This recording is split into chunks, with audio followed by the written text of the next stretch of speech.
Friends, आज हम बात करेंगे उन 5 पावरफुल फूड्स की जो आपके कोलेस्ट्रॉल को नियंत्रित रखने में मददगार साबित हो सकती है। कोलेस्ट्रॉल एक ऐसा शब्द है दोस्तों जो अक्सर हमारे दिमाग में हेल्थ रिलेटेड वरीज को जन्म देता है, लेकिन अगर सही मार्गदर्शन हो और हम सही आहार का पालन करें तो इसे बड़ी आसानी से कंट्रोल भी किया जा सकता है। इस वीडियो में हम देखेंगे कि कैसे कुछ कॉमन फूड्स जो आसानी से हमें अवेलेबल है ये हमारे कोलेस्ट्रॉल को कम कर सकता है, कंट्रोल कर सकता है। तो चलिए शुरू करते हैं ये समझने से कि कोलेस्ट्रॉल असल में होती क्या चीज़ है और इसको कंट्रोल में रखना क्यों इतना ज़्यादा ज़रूरी हमारे लिए हो जाता है। और इसके बाद हम बात करेंगे 5 फूड्स की जो कि इसे कंट्रोल में रख सकता है। तो चलिए शुरुआत करते हैं कोलेस्ट्रॉल के बारे में समझने से। दोस्तों, अक्सर आपने सुना होगा कि कोलेस्ट्रॉल 2 तरह का होता है, एक एलडीएल और एक एचडीएल। एलडीएल को हम बैड कोलेस्ट्रॉल कहते हैं और एचडीएल को गुड कोलेस्ट्रॉल। सोचिए, अगर आपका शरीर एक फैक्ट्री है तो एलडीएल वहाँ का वेस्ट प्रोडक्ट है जो नदियों या हवाओं में पोल्यूशन फैलाता है, और एचडीएल वो सफाई कर्मी है जो इस पोल्यूशन को रोकता है, साफ करता है। इसलिए हमारा टारगेट हमेशा एलडीएल को कम रखना है और एचडीएल को बढ़ाना होना चाहिए। दोस्तों, हमारा आहार यानी हमारी डाइट सीधे तौर पे कोलेस्ट्रॉल लेवल्स को प्रभावित करता है। कुछ फूड्स ऐसे हैं जो कोलेस्ट्रॉल को बढ़ाते हैं और कुछ फूड्स ऐसे हैं जो हमारे एलडीएल को कम करते हैं और एचडीएल को बढ़ाने में मददगार साबित हो सकता है, यानी कि कोलेस्ट्रॉल प्रोफाइल को सही से मेंटेन करने में हमारी हेल्प करता है। अगर हम अपने आहार में थोड़े से हेल्दी बदलाव ले आएँ तो हम इस फैक्ट्री को और अधिक कुशल बना सकते हैं। इस प्रकार हम न सिर्फ अपने कोलेस्ट्रॉल को नियंत्रित कर सकते हैं बल्कि एक स्वस्थ और संतुलित जीवन शैली की ओर भी कदम बढ़ा सकते हैं। तो आइए देखते हैं कि वो कौन से सुपर फूड्स हैं जो कि आपके कोलेस्ट्रॉल को नियंत्रित रखने में, कंट्रोल करने में मदद कर सकता है। तो पहला फूड्स जो मैं आपको रिकमेंड करूंगा वो है ओट्स और बार्ले। यानी कि ओट्स तो आप जानते ही है क्या है, बार्ले यानी कि जौ। तो दोस्तों, ओट्स और बार्ली जो है ये ऐसे सुपर फूड्स है जो कि हमारे कोलेस्ट्रॉल को कंट्रोल करने में बहुत ही ज़्यादा हेल्पफुल होते हैं। सोचिए, अगर आपके पेट जो है एक स्पॉन्ज है तो ओट्स और बार्ले उस स्पॉन्ज को साफ करने वाले साबुन की तरह काम करता है। ये दोनों अनाज बीटा ग्लूकोन से भरपूर होते हैं जो कि एक प्रकार का सॉल्युबल फाइबर है।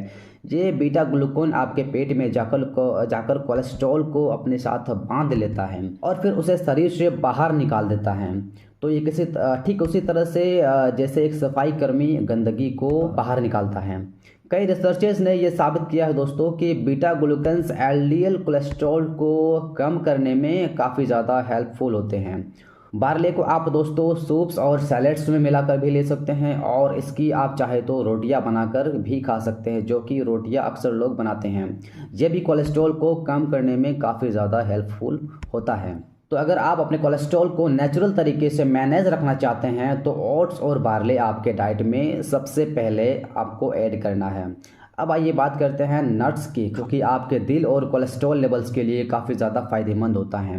कई सारे रिसर्चेस बताती हैं कि नट्स खाने से हमारे लिपिड प्रोफाइल में, यानी कि जो हमारा कोलेस्ट्रॉल लेवल होता है, इसमें काफ़ी ज़्यादा सुधार हो सकता है। रिसर्चर्स के अकॉर्डिंग नट्स खाने से जो है हमारा जो एलडीएल कोलेस्ट्रॉल में कमी आती है और एचडीएल कोलेस्ट्रॉल में इम्प्रूवमेंट देखा गया है। आप नट्स को सुबह के नाश्ते में खा सकते हैं, दही में या फिर हॉट मिल्क में डालकर खा सकते हैं। इसको आप ऐसे ही रात को पानी में भिगोकर और सुबह चबा चबा कर खा सकते हैं। लेकिन बस एक बात का आपको ध्यान रखना है कि कोशिश ये करें कि नट्स को हमेशा पानी में भिगो कर ही खाएं, क्योंकि इसके अंदर कुछ एंटी न्यूट्रिएंट्स होते हैं जो कि बॉडी के अंदर जाकर न्यूट्रिएंट्स को एब्जॉर्प्शन को स्लो करता है। इसलिए अगर आप नट्स को यानी कि बादाम अखरोट को पानी में भिगोकर रात को खाएंगे, सही आयुर्वेदिक जो प्रिंसिपल होता है उसके हिसाब से आपके बॉडी के अंदर जो है ज़्यादा गर्मी भी नहीं आएगी और आपको इसको 12 महीने आराम से ले पाएंगे। रोज़ाना 7 से लेके 8 बादाम और करीब 2 से लेके 3 अखरोट इतना तक खा सकते हैं। ज़्यादा इसे खाने से आपको बचना चाहिए क्योंकि इनमें कैलोरीज अच्छी खासी होती है। अगर आप ज़्यादा क्वांटिटी में लेंगे तो एक तो आपके अंदर कैलोरी इंटेक बढ़ जाएगा, मोटापा बढ़ने का खतरा रहेगा, और दूसरी प्रॉब्लम यह आएगी कि आपके बॉडी के अंदर इसकी वजह से गर्मी भी बढ़ सकती है, जो कि आयुर्वेदिक प्रिंसिपल्स के हिसाब से कोई अच्छी चीज़ नहीं होता है। नट्स के बाद आते हैं, आइए अब बात करते हैं हम ऐसी ड्रिंक की जो ना केवल आपके दिन को ताजगी से भर देता है बल्कि ये आपके कोलेस्ट्रॉल को नियंत्रित भी करने का काम करता है। जी हाँ, ग्रीन टी की मैं बात कर रहा हूँ। ग्रीन टी जो है, इमेजिन कीजिए अगर आपका शरीर एक जंग का मैदान है और हमारे सेल्स को ज़रूरत है एक प्रोटेक्टिव शील्ड की, तो यह ग्रीन टी वही शील्ड है, वही ढाल है जो फ्री रेडिकल्स के असर से सेल्स को बचाने का काम करती है। इसका जो मेन कंपोनेंट होता है वो है कैटेचिन्स, जो कि एक प्रकार का एंटीऑक्सीडेंट है। बहुत सारे स्टडीज़ ये बताते हैं दोस्तों कि ग्रीन टी एलडीएल कोलेस्ट्रॉल को कम करने में काफ़ी असरदार होता है। अगर आप अपने दिन की शुरुआत और या अंत दिन की एक अच्छी तरीके से करना चाहते हैं, एक स्वास्थ्यवर्धक पेय पदार्थ से करना चाहते हैं, तो टी को ले सकते हैं आप। ग्रीन टी एक बेहतरीन विकल्प है आपके लिए। ये न केवल आपके कोलेस्ट्रॉल को नियंत्रित करता है, बल्कि आपको एक स्वस्थ जीवन शैली की दिशा में भी लेकर जाता है। वैसे ग्रीन टी को एक दिन में आप कितना पीना चाहिए, ये भी एक बड़ा सवाल है जो अक्सर लोग पूछते हैं। तो इट इज़ रिकमेंडेड कि दिन में आप 2 या 3 कप तक ग्रीन टी को आराम से पी सकते हैं। इससे ज़्यादा आपको नहीं पीना चाहिए, अदरवाइज़ कई बार कैफीन की वजह से आपको कुछ प्रॉब्लम्स जैसे कि नींद ना आना, चिड़चिड़ापन वगैरह की शिकायत हो सकती है। तो 2 से 3 कप आप दिन भर में पिएंगे तो कोई दिक्कत वाली बात नहीं है। इतना आपके लिए, आपके सेहत के लिए काफ़ी होता है। ख़ास तौर पे आपके कोलेस्ट्रॉल लेवल को कम करने के लिए काफ़ी ज़्यादा हेल्पफुल होता है। ग्रीन टी के बाद आता है लहसुन का नंबर। लहसुन में मुख्य रूप से होता है दोस्तों एलिसिन, जो कि एक शक्तिशाली कंपाउंड है जो कोलेस्ट्रॉल को नियंत्रित करने में मदद करता है। सोचिए अगर आपका शरीर एक किला होता, एक फोर्ट होता और लहसुन उसके लिए एक सुरक्षा की दीवार होती, तो कितना अच्छा होता। ठीक इसी तरीके से काम करता है लहसुन। आपके शरीर को बढ़े हुए कोलेस्ट्रॉल से प्रोटेक्शन प्रोवाइड करता है।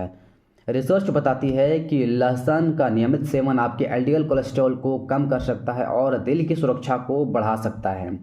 लहसुन को दवा की तरह खाने के लिए आप इसकी 2 से 3 लेकर इसको छील लीजिए। उसके बाद इसको बारीक बारीक टुकड़ों में इसको काट करके रख लीजिए। करीब 2 से 5 मिनट तक इनको आप इसी तरह से काट के कुछ देर के लिए छोड़ दीजिए, ताकि जो इसमें एलिसिन है वो पूरी तरह से एक्टिव हो जाए। और उसके बाद इसको चबा चबा करके खा सकते हैं, गुनगुने पानी से इसको निगल सकते हैं। वैसे अगर आप सोच रहे हैं दोस्तों कि हम सब्जियों में तो खाना पकाते वक्त लहसुन का उपयोग करते हैं, लहसुन खाते ही हैं, लेकिन दोस्तों फ़ायदा तो मिलता है उससे, लेकिन जो है दोस्तों, अगर आप कोलेस्ट्रॉल को कम करने के लिए सही तरीके से लहसुन का इस्तेमाल करना चाहते हैं तो यही इसका बेस्ट तरीका है जो मैंने बताया। सब्जियों में डालने से बेनिफिट्स तो मिलता है, लेकिन इसका जो है वो पकाने की वजह से, हीट के ऊपर उसको गर्म करने की वजह से कई बार जो इसके अंदर एलिसिन होता है वो डीनेचुरेट हो जाता है। उसकी वजह से आपको पूरा फ़ायदा नहीं मिल पाता है। तो अगर आप पूरा फ़ायदा लेना चाहते हैं तो इसी तरीके से आपको कच्चा लहसुन चबा कर खाना है। आखिर में आइए बात करते हैं लेग्यूम्स की। लेग्यूम्स में शामिल होते हैं दोस्तों बीन्स, दालें और चना यानी कि मटर।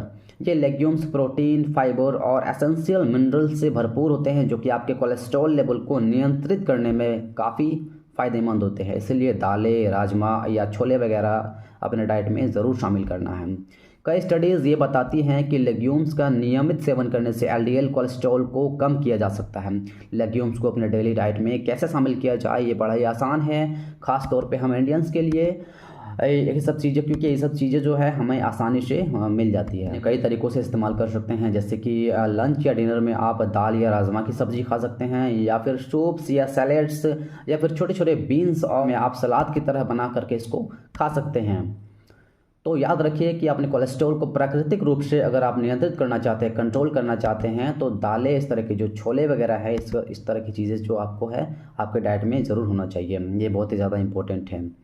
तो दोस्तों हमने देखा कि कैसे कुछ खाद्य पदार्थ आपके कोलेस्ट्रॉल को नियंत्रित कर सकता है, लेकिन सिर्फ आहार में बदलाव लाना ही काफ़ी नहीं होता है। एक बैलेंस्ड और होलिस्टिक डाइट जो कि सभी पोषक तत्वों से भरपूर हो, ये आपके ओवरऑल हेल्थ के लिए बहुत ही इंपॉर्टेंट है। अच्छी डाइट एक ऐसी है जैसे एक अच्छी कार के लिए अच्छी फ्यूल की, अच्छे पेट्रोल की ज़रूरत होती है, साफ़ पेट्रोल की ज़रूरत होती है। इसलिए अगर आप अपने अंदरूनी इंजन को भी स्मूथली रन करना चाहते हैं तो इस डाइट नुमा पेट्रोल को सुधारना बहुत ही इंपॉर्टेंट है।